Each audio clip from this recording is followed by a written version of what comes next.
Olá, sejam todos muito bem-vindos ao canal. Vou hoje dar continuidade ao estudo do livro O que é o Espiritismo, a lição que nós estávamos na semana anterior. E antes de irmos para o início do estudo de hoje, vou pedindo para vocês se inscreverem aqui no canal, ativar o sininho para receber todas as notificações quando tiver um vídeo novo e deixar aquele like para estar ajudando o canal a trazer mais conteúdos assim para vocês.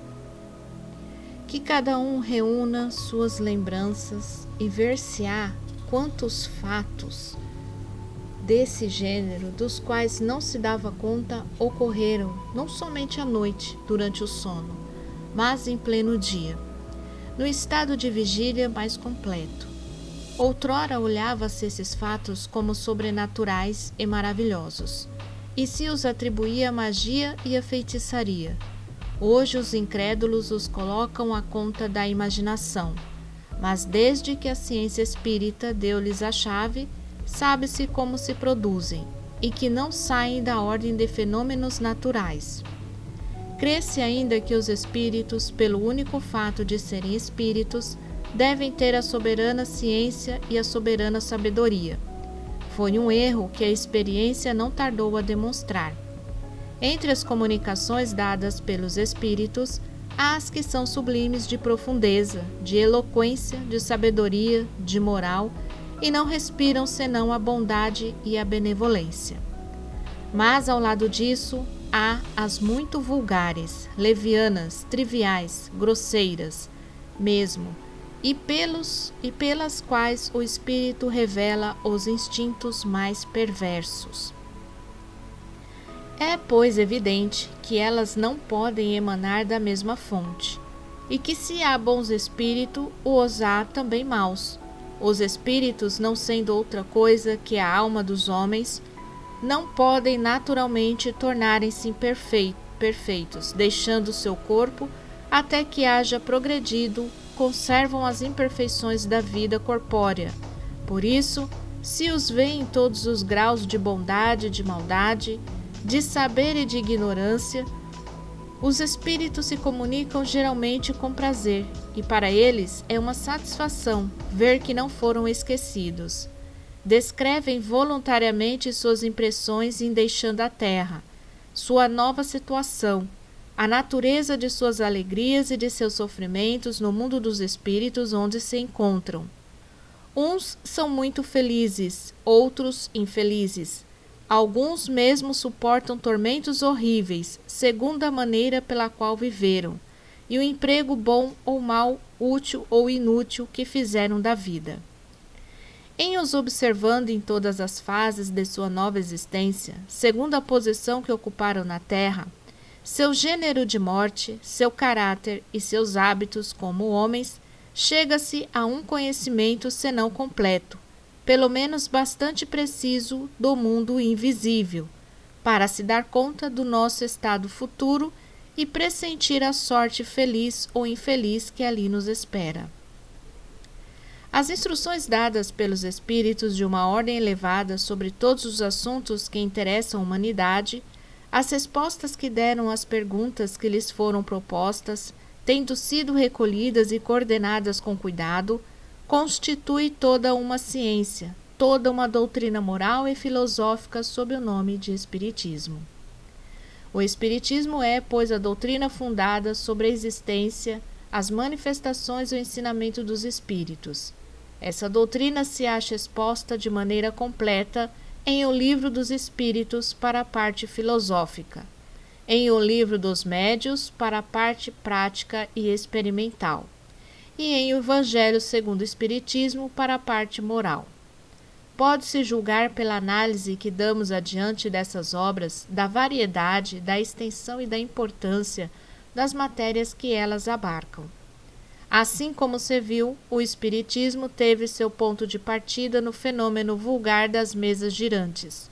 Mas como esses fatos falam mais aos olhos que a inteligência, que despertam mais curiosidade que sentimento, a curiosidade satisfeita se tem tanto menos interesse neles quanto não se os compreenda. Não ocorreu o mesmo quando a teoria veio explicar-lhes a causa. quando sobretudo viu-se que dessas mesas girantes, com as quais se divertiu por um instante, saiu toda uma doutrina moral falando à alma, dissipando as angústias da dúvida, satisfazendo a todas as aspirações, deixado no vago por um ensinamento incompleto sobre o futuro da humanidade. As pessoas sérias acolheram a nova doutrina como um benefício e, desde então, longe de declinar, ela cresce com uma rapidez incrível. No espaço de alguns anos, ela reuniu em todos os países do mundo e, sobretudo, entre as pessoas esclarecidas, inumeráveis partidários que aumentam todos os dias numa proporção extraordinária, de tal sorte que hoje pode-se dizer que o Espiritismo conquistou o direito de cidadania e está assentado sobre bases que desafiam os esforços de seus adversários, mais ou menos interessados em combatê-lo. E a prova disso é que os ataques e críticas não afrouxaram sua marcha um só instante. Este é um fato adquirido pela experiência, e do qual os opositores jamais puderam dar razão. Os espíritas dizem, muito simplesmente, que se ele se propaga apesar da crítica, é que se o acha bom e que se prefere seu raciocínio ao dos contraditores. O Espiritismo, todavia, não é uma descoberta moderna. Os fatos e os princípios sobre os quais repousam perdem-se na noite dos tempos, porque se lhes encontram os traços nas crenças de todos os povos, em todas as religiões, na maioria dos escritos sagrados e profanos. Somente os fatos incompletamente observados frequentemente foram interpretados segundo as ideias supersticiosas da ignorância, e não lhes foram deduzidas todas as consequências. Com efeito, o Espiritismo está fundado sobre a existência de espíritos, mas os espíritos não sendo outros que as almas dos homens, desde que há homens há espíritos. O Espiritismo não os descobriu nem os inventou. Se as almas ou espíritos podem se manifestar aos vivos, é porque isso está na natureza, e desde então deveram fazê-lo de todos os tempos. Também de todos os tempos e por toda parte, encontram-se as provas dessas manifestações, que são muitas, sobretudo nos relatos bíblicos. O que é moderno é a explicação lógica dos fatos, o conhecimento mais completo da natureza dos espíritos, de seu papel e de seu modo de ação. A revelação de nosso estado futuro, enfim, sua constituição de corpo de ciência e de doutrina e suas diversas aplicações. Os antigos conheciam o princípio, os modernos conhecem os detalhes. Na antiguidade, o estudo desses fenômenos era o privilégio de certas castas, que não os revelavam senão aos iniciados nos seus mistérios. Na Idade Média, aqueles que deles se ocupavam ostensivamente eram olhados como feiticeiros e queimados. Mas hoje não há mistérios para ninguém. Não se queima mais ninguém, tudo se passa à luz do dia, e todo o mundo está em condições de se esclarecer e de praticar, porque os médios se encontram por toda parte. A própria doutrina que os espíritos ensinam hoje nada tem de nova. Se a encontra por fragmentos na maioria dos filósofos da Índia, do Egito e da Grécia. E toda inteira no ensinamento do Cristo, que vem, pois, fazer o Espiritismo. Ele vem confirmar por novos testemunhos, demonstrar por fatos verdades desconhecidas ou mal compreendidas, restabelecer em seu verdadeiro sentido aquelas que foram mal interpretadas. O Espiritismo nada ensina de novo, é verdade, mas é nada provar de maneira patente e irrecusável a existência da alma, sua sobrevivência ao corpo, sua individualidade depois da morte, sua imortalidade, as penas e as recompensas futuras. Quantas pessoas creem nessas coisas, mas nela creem com vago preconceito de incerteza, e se dizem em seu foro íntimo: se, todavia, isso não o for. Quantos foram conduzidos à incredulidade porque se lhes apresentou o futuro sob um aspecto que sua razão não podia admitir? Não é, pois, nada para o crente vacilante poder dizer-se: agora estou seguro.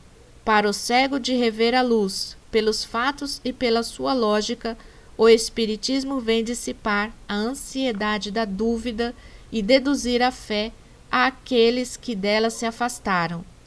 Em nos revelando a existência do mundo invisível que nos cerca e no meio do qual vivemos sem disso nos dar conta, faz-nos conhecer pelo exemplo daqueles que viveram as condições de nossa felicidade ou de nossa infelicidade futuras.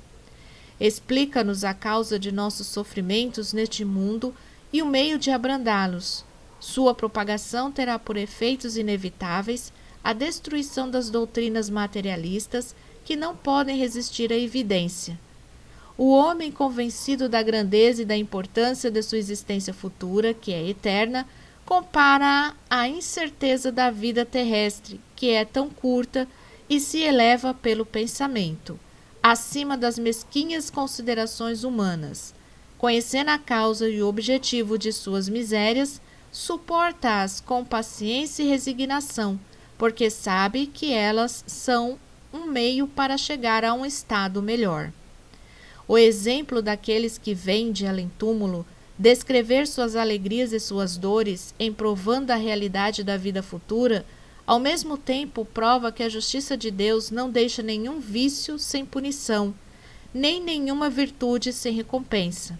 Acrescentemos, enfim, as comunicações com seres queridos que já partiram, que proporcionam uma doce consolação, provando não somente que eles existem, mas que se está menos separado do que se estivessem vivos e num país estrangeiro.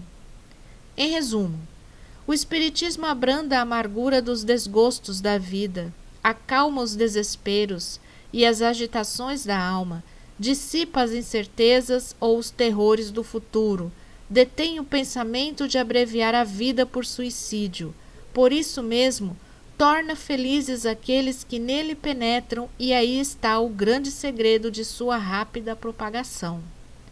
Do ponto de vista religioso, o Espiritismo tem por base as verdades fundamentais de todas as religiões: Deus, a alma, a imortalidade, as penas e as recompensas futuras.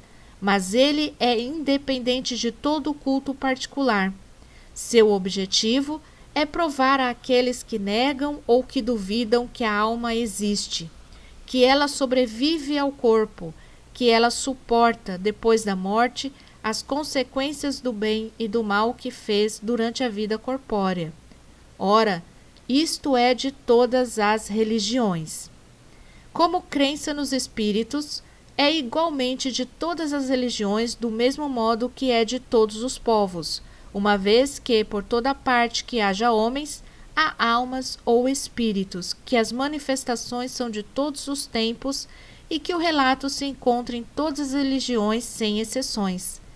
Pode-se, pois, ser católico, grego ou romano, protestante, judeu ou muçulmano, e crer nas manifestações dos espíritos, e, por consequência, ser espírita.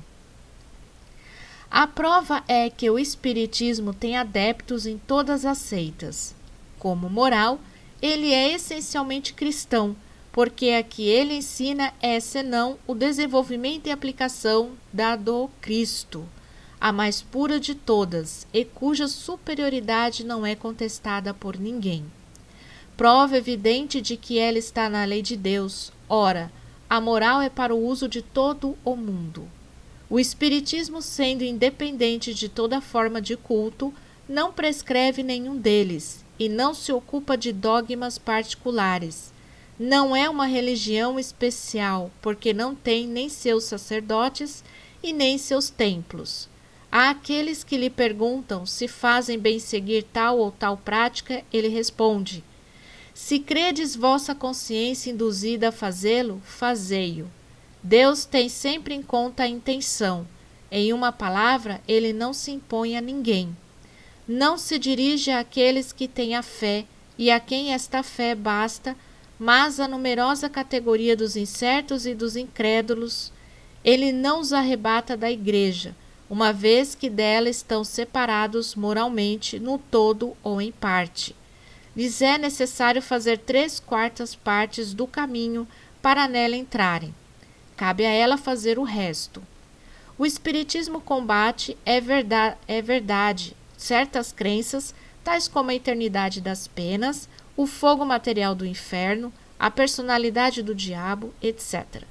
Mas não é certo que essas crenças impostas como absolutas em todos os tempos fizeram incrédulos e o fazem todos os dias?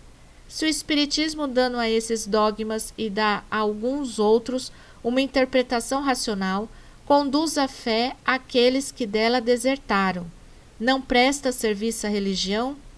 Também um venerável eclesiástico dizia a esse respeito: o Espiritismo faz crer em alguma coisa. Ora, é melhor crer em alguma coisa que nada crer de tudo. Os espíritos, não sendo outros que as almas, não se pode negar os espíritos sem negar a alma.